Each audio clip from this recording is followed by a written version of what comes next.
ఆంధ్రప్రదేశ్ అంధుల గుండె చప్పుడు visually challenge employees association YouTube channel. మా ఛానల్ను సబ్స్క్రైబ్ చేయండి, లైక్ చేయండి, షేర్ చేయండి, కామెంట్ చేయండి.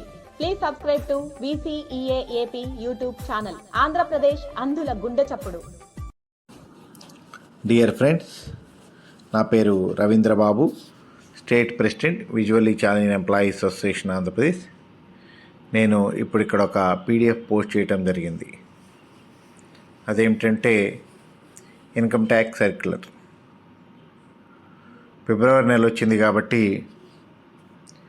ప్రతి ప్రభుత్వ ఉద్యోగి section 192 of income tax act ప్రకారం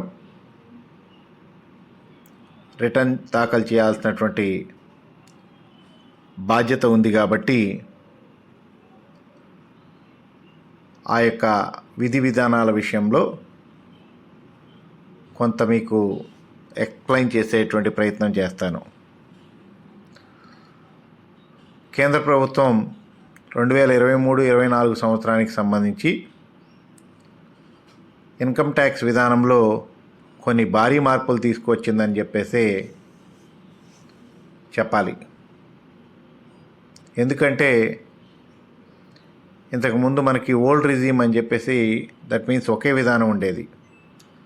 బట్ ఈసారి ఓల్డ్ రెజీమ్ అని, న్యూ రెజీమ్ అని చెప్పేసి 2 విధానాలను తీసుకొచ్చింది. మనం ఆప్షన్ ఇస్తే తప్పించి, మనం ఓల్డ్ రెజీమ్ కావాలని చెప్పేసి ఆప్షన్ ఇస్తే తప్పించి మన ఓల్డ్ రెజీమ్లో పెట్టరు. మనం ఆప్షన్ ఇవ్వకపోతే బై డిఫాల్ట్ మన న్యూ రెజీమ్లోనే ఉంచేస్తారు. ఈ ఓల్డ్ రెజీమ్కి, న్యూ రెజీమ్కి ఉన్నటువంటి తేడా ఏంటో మీకు వివరించే ప్రయత్నం చేస్తాను. మనకు తెలిసి ఓల్డ్ రెజీమ్లో అనేక ఎగ్జంప్షన్స్ ఉన్నాయి. ఉదాహరణకి సెక్షన్ 80C కింద మనం 1,50,000 వరకు సేవింగ్స్ చూపించుకోవచ్చు. అంటే ఆ 1,50,000లో ట్యూషన్ ఫీ పెట్టుకోవచ్చు, చిల్డ్రన్స్కి పే చేసిన ట్యూషన్ ఫీ, అలాగే GPF చూపించుకోవచ్చు, CPS అమౌంట్ చూపించుకోవచ్చు, అలాగే మనకి LIC లాంటి వాటిల్లో పెట్టుబడి పెడితే కూడా వాటిని కూడా చూపించుకోవచ్చు.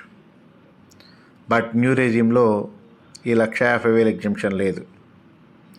అలాగే వికలాంగులైనటువంటి ఉద్యోగులకు సంబంధించి మనం అప్ టు 1,25,000 వరకు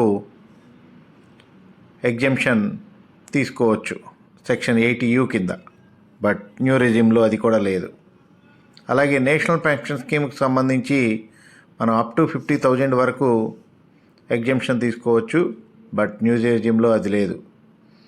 అలాగే ఎడ్యుకేషన్ లోన్కి సంబంధించిన ఇంట్రెస్ట్ కడుతూ ఉంటే కనుక దానికి సంబంధించి కూడా ఆ ఇంట్రెస్ట్ మొత్తాన్ని అప్ టు 8 years వరకు మనం చూపించుకోవచ్చు. బట్ న్యూ రెజీమ్లో అది లేదు. అలాగే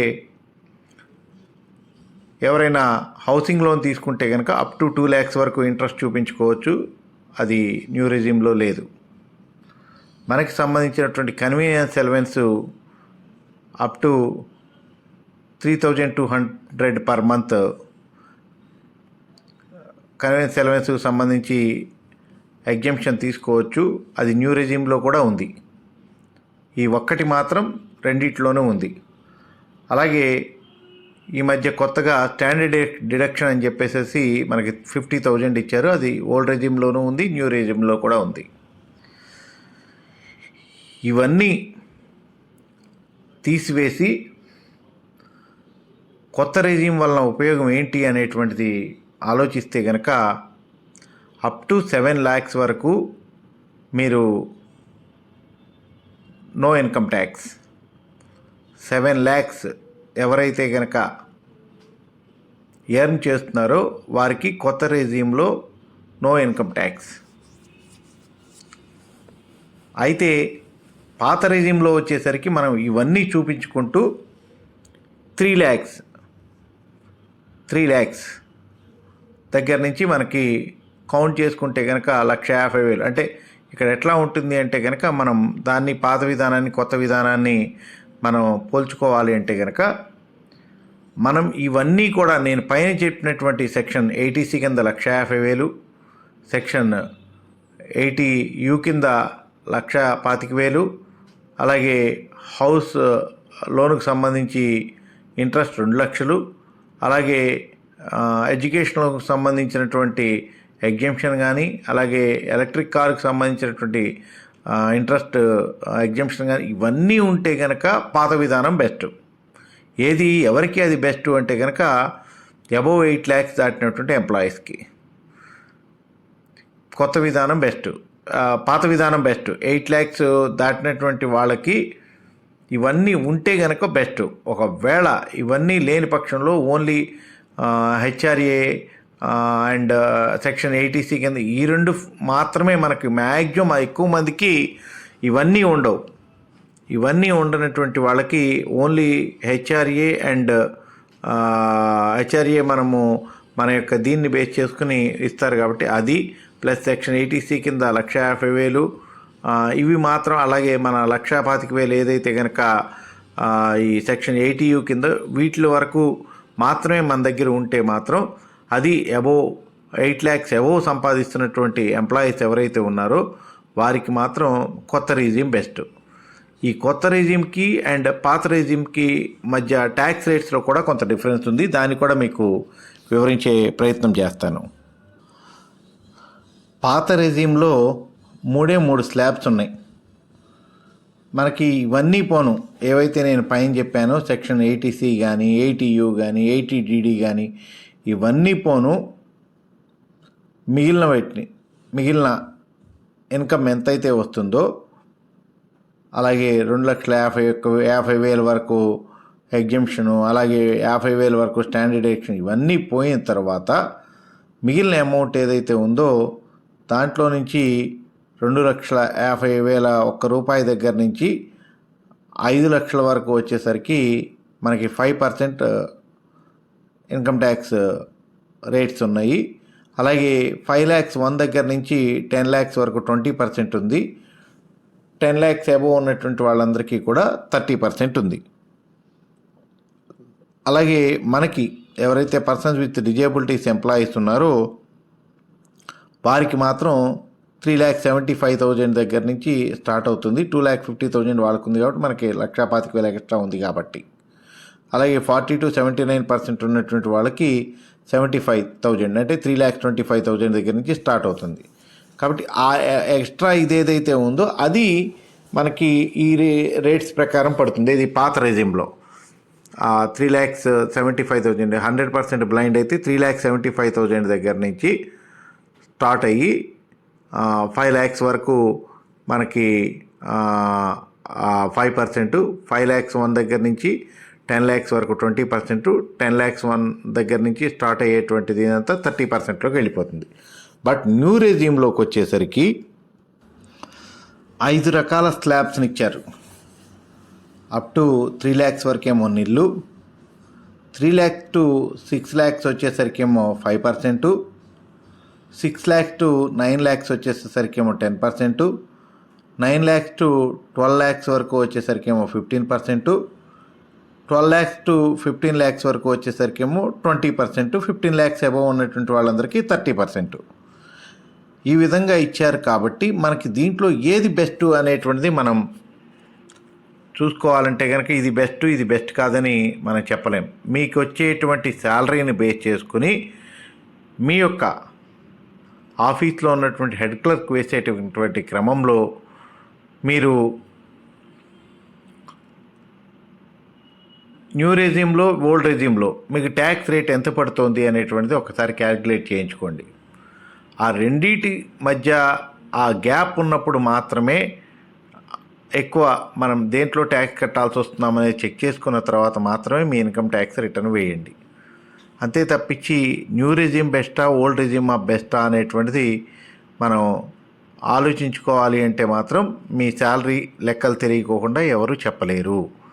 మీరు నాకు తెలిసి నేను యాజ్ పర్ మై నాలెడ్జ్ నాకు తెలిసి ఆల్మోస్ట్ నెలకి 65 నుంచి 70,000 వరకు గ్రాస్ ఉన్నటువంటి వాళ్ళు కూడా ట్యాక్స్ పరిధిలోకి వచ్చే అవకాశం లేదు. 65,000 మనం కంపల్సరీ చెప్పొచ్చు. నెలకు వచ్చేసరికి 65,000 రూపాయలు ఎర్న్ చేసేటువంటి వాళ్ళు ఎవరూ కూడా ట్యాక్స్ పరిధిలోకి వచ్చే అవకాశం లేదు. మీరు ఇంకా ఎక్కువ ఎగ్జెంప్షన్స్ కావాలి అంటే మాత్రం మీ ఏదైతే కనుక హౌసింగ్ లోన్ కానీ అటువంటి అన్నీ ఉంటే మాత్రం మీరు ఇంకా ఎక్కువ శాలరీ ఎర్న్ చేసినా కానీ మీరు ఆ ట్యాక్స్ పరిధి వచ్చే అవకాశం లేదు. కాబట్టి మీరు న్యూ రెజ్యూమ్లోకి వెళ్ళాలా, ఓల్డ్ రెజ్యూమ్లోకి వెళ్ళాలా అనేటువంటిది ఇవన్నీ నేను చెప్పినటువంటివన్నీ బేస్ చేసుకుని మీరు డెసిషన్స్ తీసుకోండి తప్పించి దీని మీద మీరు తొందరపడి మాత్రం డెసిషన్స్ తీసుకోవద్దు. నాకు తెలిసి ఆ 65,000 లోపు ఎవరైతే ఉన్నారో వారందరూ కూడా నాకు తెలిసి ఓల్డ్ రెజ్యూమ్కు వెళ్ళిపోవచ్చు.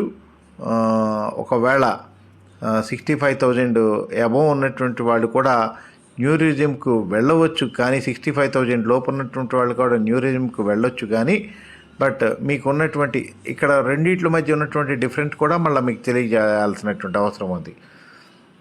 ఓల్డ్ రెజ్యూమ్లో మీరు ఏవైతే కనుక ఎగ్జామ్షన్స్ తీసుకుంటున్నారో వాటికి ప్రతి ఒక్కదానికి ప్రూఫ్ సబ్మిట్ చేయాల్సిందే. సపోజ్ మీరు 150,000 సెక్షన్ 80C కింద మీరు ఎగ్జామ్షన్ తీసుకుంటున్నారు కదా, ఆ తీసుకుంటున్నప్పుడు మీరు సిపిఎస్ కింద ఎంత దాచుకున్నారు, అలాగే ట్యూషన్ ఫీ కింద ఒకవేళ మీరు ఎగ్జామ్షన్ తీసుకోవాలంటే ఆ ట్యూషన్ ఫీ రిసిప్ట్స్ మీ పిల్లలకు కట్టినటువంటి రిసిప్ట్స్ సబ్మిట్ చేయాలి. అలాగే హౌస్ రెంట్ అలవెన్స్ ఒకవేళ మీరు ఇచ్చేసుకుంటున్నట్టే కనుక హౌస్ రెంట్ అలవెన్స్ 1 lakh లోపు అయితే కనుక ఓన్లీ మీరు ఒక రిసిప్ట్ సబ్మిట్ చేస్తే సరిపోతుంది. 1 lakh అబోవ్ చూపించే వాళ్ళందరూ కూడా మీ యొక్క రిసిప్ట్తో పాటు మీ హౌస్ ఓనర్ ఎవరైతే ఉన్నారో వాళ్ళ యొక్క పాన్ కార్డ్ కూడా సబ్మిట్ చేయాల్సినటువంటి అవసరం ఉంది. అలాగే మీరు ఒకవేళ హౌసింగ్ లోన్ తీసుకున్నట్లయితే దానికి సంబంధించి మీరు ఎంత ఇంట్రెస్ట్ కట్టారో ఆ ప్రూఫ్ సబ్మిట్ చేయాల్సినటువంటి అవసరం ఉంది. అలాగే ఎడ్యుకేషన్ లోన్కి సంబంధించి మీరు కడుతున్నట్టే దానికి ఇంట్రెస్ట్కి సంబంధించినటువంటి ప్రూఫ్ సబ్మిట్ చేయాల్సినటువంటి అవసరం ఉంది. అలాగే ఇంకా మీరు సెక్షన్ 80U కింద ఏదైతే కనుక పర్సన్ విత్ డిజేబిలిటీస్ ఎంప్లాయీస్ అయితే కనుక దానికి సంబంధించినటువంటి ప్రూఫ్ సబ్మిట్ చేయాల్సినటువంటి అవసరం ఉంది. Persons with disabilities certificate section 80DD కింద మీరు 1,25,000 వరకు ఎవరైనా డిపెండెంట్ మీ పిల్లలు లేకపోతే కనుక భార్య ఎవరైనా కనుక వికలాంగులు అయితే వాళ్ళ సర్టిఫికేట్ సబ్మిట్ చేయాల్సి ఉంటుంది. మీకు ఉన్నటువంటి రిలేషన్ సబ్మిట్ చేయాల్సినటువంటి అవసరం. ఇవన్నీ కూడా ఓల్డ్ రెజ్యూమ్లో మీరు ఏవైతే కనుక ఎగ్జామ్షన్స్ తీసుకుంటున్నారో ప్రతి సెక్షన్కి సంబంధించి ప్రూఫ్ సబ్మిట్ చేయాల్సినటువంటి అవసరం ఉంది. బట్ న్యూ రెజ్యూమ్లోకి వచ్చేసరికి మాత్రం ఇవి ఏమీ సబ్మిట్ చేయాల్సినటువంటి అవసరం లేదు. మీరు డైరెక్ట్గా మీ ఇన్కమ్ ట్యాక్స్ రిటర్న్ సబ్మిట్ చేస్తే సరిపోతుంది. ఎందుకంటే న్యూ రెజ్యూమ్లో ఇవేవి కూడా అలౌ చేయట్లేదు కాబట్టి ప్రతి ఒక్కదాన్ని డిజలౌ చేశారు కాబట్టి మీరు వీటిని ఏటిని సబ్మిట్ చేయాల్సినటువంటి అవసరం లేదు. కాబట్టి న్యూ రెజ్యూమ్ బెస్టా ఓల్డ్ రెజ్యూమ్ బెస్టా అనేటువంటిది మీరు ఒకసారి చెక్ చేసుకోండి ఉండేసి మీరు నేను చెప్పినట్టు 65,000 మంత్లీ ఎవరైతే గ్రాస్ శాలరీ తీసుకుంటున్నారో వాళ్ళెవరూ కూడా నాకు తెలిసి ఇన్కమ్ ట్యాక్స్ పే చేయాల్సిన అవసరం లేదు అనేటువంటిది నా భావన. ఎందుకంటే పర్సన్స్ విత్ డిజేబిలిటీస్ ఎంప్లాయీస్ సంబంధించి కాబట్టి మీరు ఒకసారి చెక్ చేసుకోండి. ఇప్పుడు నేను పెట్టినటువంటి PDF కూడా అది ఓన్లీ ఓల్డ్ రెజ్యూమ్కి మాత్రమే మీకు సపోర్ట్ చేస్తుంది తప్పించి వేరే దానికి దేనికి పనికిరాదు. కొత్త రెజ్యూమ్కి ఏమీ పనికిరాదు. ఎందుకంటే కొత్త రెజ్యూమ్లో ఏమీ మీకు ఎగ్జామ్షన్ లేవు కాబట్టి డైరెక్ట్గా మీకు ఇదైపోతుంది. కొత్త రెజ్యూమ్లో ఉన్నటువంటి మీకు ఒక్క ఇదేంటి అంటే కనుక మన కన్వీనియన్స్ ఎలవెన్స్ ఏదైతే ఉందో దానికి సంబంధించి 24,000ని మనం ఎగ్జామ్షన్ తీసుకోవచ్చు. అట్లాగే రీడర్ ఎలవెన్స్కి సంబంధించి కూడా మనం ఏదైతే కనుక రియంబర్స్ చేస్తున్నాం కాబట్టి దానికి సంబంధించి కూడా మీరు ఎగ్జామ్షన్ క్లెయిమ్ చేసుకోవచ్చు ఓన్లీ న్యూ రెజ్యూమ్లో. కాబట్టి వీటిలన్నిటిని మీరు పరిగణలోకి తీసుకొని మీ యొక్క కొత్త ఇన్కమ్ ట్యాక్స్ రిటర్న్ని త్వరలోనే సబ్మిట్ చేస్తారని చెప్పేసి తెలియజేస్తూ థ్యాంక్ యూ అనడాల్.